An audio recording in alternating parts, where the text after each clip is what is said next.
কলকাতার কাছে লুকিয়ে আছে কয়েকশো বছর ইতিহাস, আর সেই ইতিহাসের নাম খড়দহে ২৬ শিব মন্দির। মন্দির চত্বরে ঢুকতেই চোখে পড়বে সারিবদ্ধভাবে দাঁড়িয়ে থাকা শিব মন্দিরগুলো।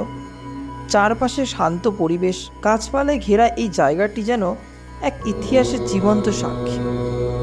খড়দহের তৎকালীন জমিদার শ্রী রামহরি বিশ্বাস এবং পণ্ডিত প্রাণকৃষ্ণ বিশ্বাস গঙ্গার এই পূর্ব তীরে মন্দিরটি নির্মাণ করেন। এখানে মোট ২৬টি শিব মন্দির রয়েছে। মন্দিরগুলোকে দুটি ভাগে সাজানো হয়েছে। মন্দিরে প্রবেশ করার পর বাদিকে রয়েছে ২০টি মন্দির।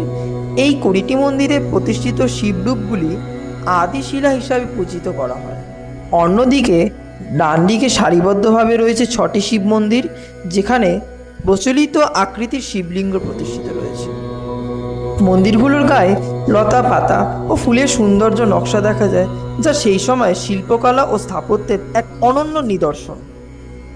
এই মন্দিরগুলোর ঐতিহাসিক ও সাংস্কৃতিক গুরুত্বের কারণে এটিকে জাতীয় গুরুত্বপূর্ণ স্মারক হিসাবে ঘোষণা করা হয়। সত্যি বলতে জায়গাটা ঘুরে আমাদের খুব ভালো লেগেছে। গঙ্গার কাছে এত শান্ত পরিবেশ, পুরনো স্থাপত্য এবং ধর্মীয় আবহাওয়া মিলে এক অসাধারণ পরিবেশ। যদি ভিডিওটি ভালো লাগে তাহলে লাইক, কমেন্ট এবং চ্যানেলটি সাবস্ক্রাইব করতে ভুলবেন না। দেখা হবে নতুন কোনো জায়গার নতুন কোনো গল্প নিয়ে।